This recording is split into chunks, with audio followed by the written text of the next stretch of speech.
You know, some national acts came through there that were of staggering talent that you could recognize from like 100 miles away. You know, whether it was like the Bottle Rockets to see them in that room, this little room, or Sebadoh, who you couldn't breathe in there. There were so many people in that room for Sebadoh. You know, even acts you'd see now, you look back through the old things, you see somebody like Scott Ligon, who plays in NRBQ, playing there, or Mark Mulcahy, who had been in Miracle Legion, opened up for my band there.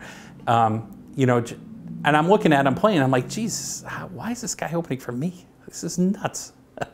Those things are very memorable, but from the very first era, what I remember most is a band that probably won't get their due from anybody else that talks to you is Hula Popper. It was led by a guy named Tom Shea, who later was in the Scud Mountain Boys. The bass player was Matt Hebert, who later became one of the most successful Bay State acts in the next era with his band, the Weir River Club, but he was a bass player in Hula Popper. And Garrett Fonts, who's an amazing drummer, and he later became the drummer in New Radiant Storm King. And Tom Shea, the whole band, you can't move in the place, it's so crowded. People are standing on every table and every chair just to try to get a look at them. They've all got their shirts off by the third song, and Tom decides, you know, one of the most talented guitar players I've ever seen, decides he's not even gonna play any songs that were on their set list anymore. And he just points out at the crowd and goes, "What song you wanna hear?" And somebody would be like, "Great White Buffalo." Okay, somebody was me, because I'd heard him play the riff from Great White Buffalo by Ted Nugent. And he's like, points out at me with this like sage eye, and the crowd goes crazy.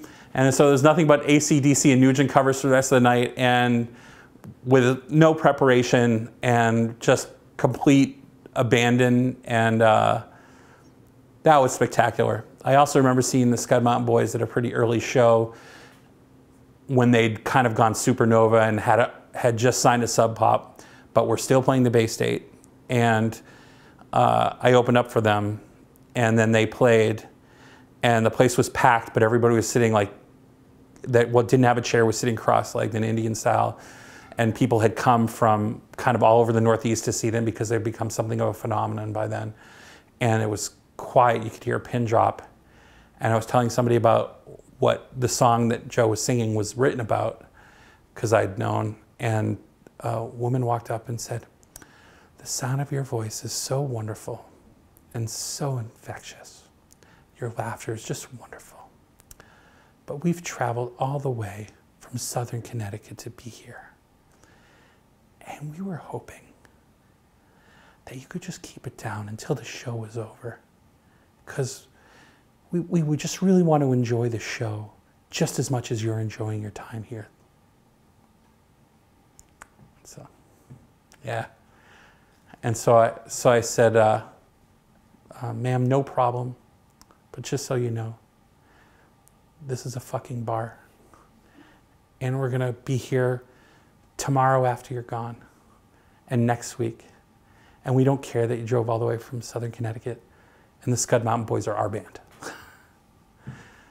So thanks. Enjoy the show."